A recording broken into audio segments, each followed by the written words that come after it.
A big congratulations to everyone who took the November LSAT. Let's talk through next steps.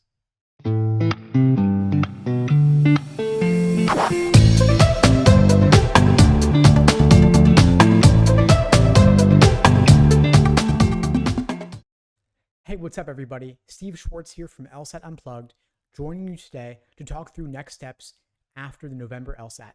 First off, congratulations on getting through it. You did this, you're done with the LSAT. Congratulations. If you're feeling confident that it went well, take a few well-deserved days off, then switch gears and focus on your application essays. You can use this time while you're waiting for your score to do something productive: personal statement, optional essays, addenda, resume, getting those letters of rec squared away, all of that.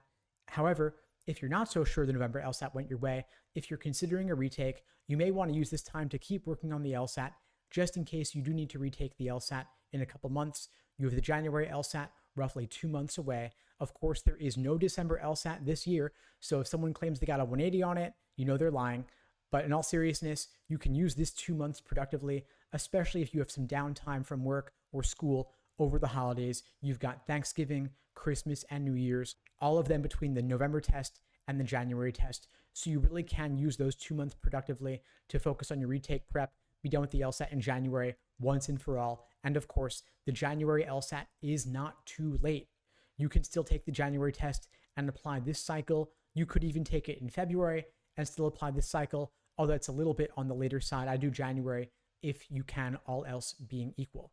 So think about, how are you going to study over these next 2 months for your January LSAT retake, assuming that's what you want to do. Of course, any retake plan is going to involve taking full-length time practice tests and reviewing them in depth, but you may want to do more as well.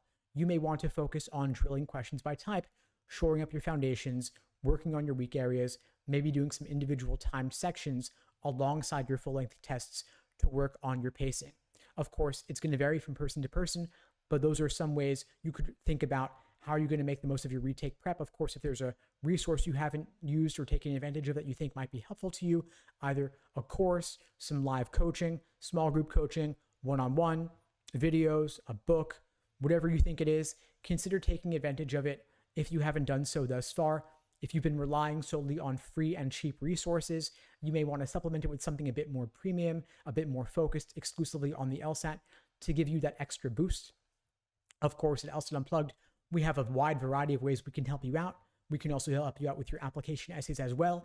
This year in particular, application essays are going to be a little bit different because of the Supreme Court's ban on affirmative action. A lot of law schools have removed their diversity statements from their applications and instead are focusing on more optional essays that are going to vary from school to school. So it is going to be harder to reuse the same essays for multiple schools, meaning you're going to have to put a bit more work into your application essays than you would have otherwise. At LSAT Unplugged, we can help you out with that. And my team of editors would be glad to help you with all of your essays. We offer a service where we give you unlimited edits and revisions for every essay you're sending into law schools. So check out the links below this video to find out more and to book a call with me, my team, to either discuss your LSAT prep or your application essays. We'd be glad to help you out with either one. And if you found this video helpful, please do me a favor, share it with someone who needs to see it. If you know anyone who took the November test, if you know anyone who's aiming for the January retake, if you know anyone who's needing help in their application essays, the only way this spreads is by word of mouth. I don't do any advertising. And so if these videos help you, think about how much they could help someone else who's in the same boat as you. Anyway, folks, that's all for now. In the meantime, I wish you all the best and take care.